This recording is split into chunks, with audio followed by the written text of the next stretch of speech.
Today, we're diving into the incredible story of India's path to independence. And it really wasn't just one single event. It was more like a masterclass in building momentum, a story of how an entire nation found its voice and, in the end, its freedom. And really, this whole struggle comes down to one massive question.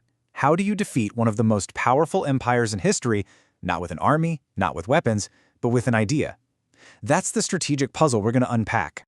We're going to look at this journey in two main parts. First, we'll cover those early sparks of resistance that really laid the groundwork.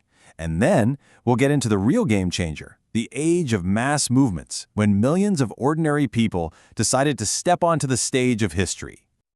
Okay, so let's start at the beginning, with the first phase. This is where you see all these scattered uprisings start to come together, transforming raw anger into a much more focused political challenge. The very first seeds of a nationwide movement were being planted. So what you're seeing here is a huge shift in strategy. The Revolt of 1857, this was a massive, widespread challenge, often called India's first war of independence. But ultimately, it was put down, and a really powerful lesson was learned. A new approach was needed. That's what led to the Indian National Congress in 1885. The fight was moving from the battlefield into the political arena. All right, now this is where the entire rulebook for how to protest gets completely rewritten.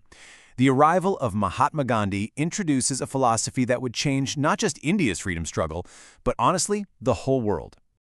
And at the very heart of this new playbook was Satyagraha. Now, this wasn't about being passive, not at all.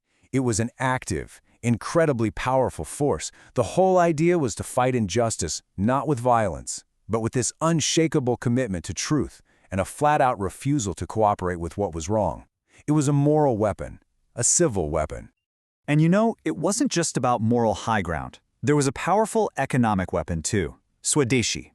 This was first used on a large scale back in 1905 to protest the partition of Bengal, and it was a call for self-reliance. By boycotting British goods and promoting Indian-made products, the movement could hit the empire where it really hurt, right in its wallet. So you have this powerful new idea, but does it actually work? Well, the first real test happened in a small district in Bihar. The Champaran Satyagraha in 1917 was a local fight for oppressed indigo farmers, but its success was absolutely monumental. It became the proof of concept, the blueprint for all the nationwide movements that were about to follow.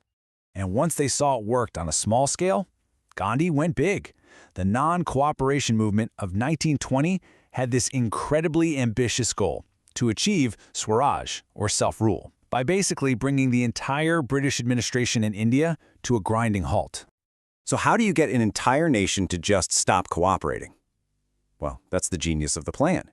It gave every single Indian, no matter who they were, a role to play. You could participate by giving up a British title, by pulling your kids from government schools, by lawyers boycotting the courts, or by doing something as simple as refusing to buy foreign clothes. It completely democratized the revolution. And this right here is when everything changes. The scale just becomes immense. The struggle had moved from being led by organized political groups to being driven by millions of ordinary people taking direct, nonviolent action themselves. This wasn't just a protest anymore, it was a direct challenge to the very legitimacy of British rule. But the strategy kept evolving. By 1930, it wasn't enough to just not cooperate anymore.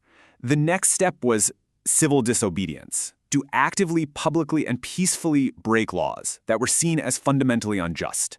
This was a direct defiance of the state's authority. And there's no better or more iconic example of this than the famous Salt March.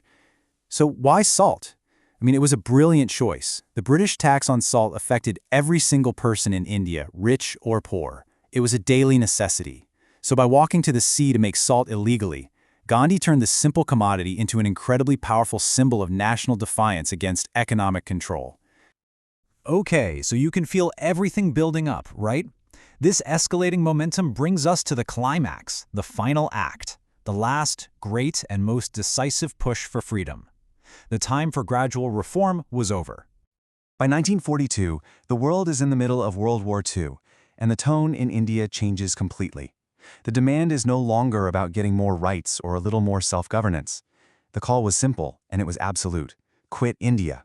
Entirely. Immediately.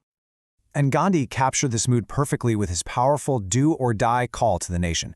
I mean, the message could not have been clearer. There was no turning back. This was it, the final push, a call for every single Indian to commit themselves completely to the cause. So what did the British do? They arrested the entire leadership of the movement, thinking that would shut it down. But what happened next proved that the movement was now bigger than any single leader. Spontaneous protests just erupted all across the country.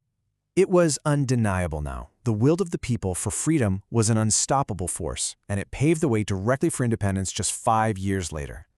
So when you lay it all out like this, you can really see the story we've just walked through. There's this clear arc of escalation, right? From an economic protest in 1905 to that first small test in 1917, and then these 3 massive nationwide movements, each one more intense than the last, building all the way up to that final demand in 1942. When you think about it, what happened in India is a pretty extraordinary moment in history. It's this powerful testament to a completely different kind of strength. And it leaves us with one last thing to think about. What really is the legacy of a freedom that was won not by soldiers and guns, but by the collective, nonviolent will of the people?